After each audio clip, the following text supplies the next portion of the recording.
দুটি বর্গের অন্তররূপে প্রকাশ করো 4x plus 3y into X plus Y. তাহলে এখানে আমরা এটাকে এ ধরবো আর এটাকে বি ধরবো। তো এ বি তাহলে এ বির সূত্র লিখলেই আমাদের উত্তর হয়ে যাবে। তাহলে এ বির সূত্র কি? এই যে এ প্লাস বি বাই 2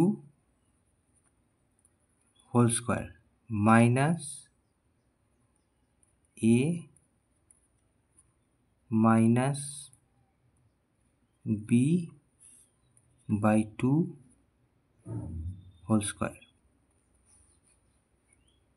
তাহলে হিসেব করি, 4x plus 3y plus X plus Y, প্লাসে প্লাসে প্লাস, প্লাসে প্লাসে প্লাস, তলায় 2, এইটার হোল স্কোয়ার মাইনাস এখানে 4x plus 3y minus X minus Y, এই যে প্লাস মাইনাসে মাইনাস, প্লাস মাইনাসে minus, by 2 whole square.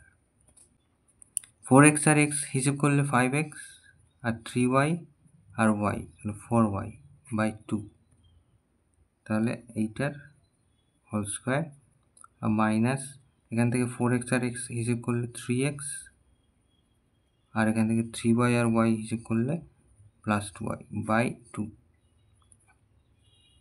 Whole square. তাহলে আর হিসেব করা যাবে না। তাহলে এটা হচ্ছে উত্তর। এই যে এটা একটা বর্গ আর এটা একটা বর্গ, তার অন্তর রূপে অর্থাৎ বিয়োগফল রূপে প্রকাশ হয়ে গেল।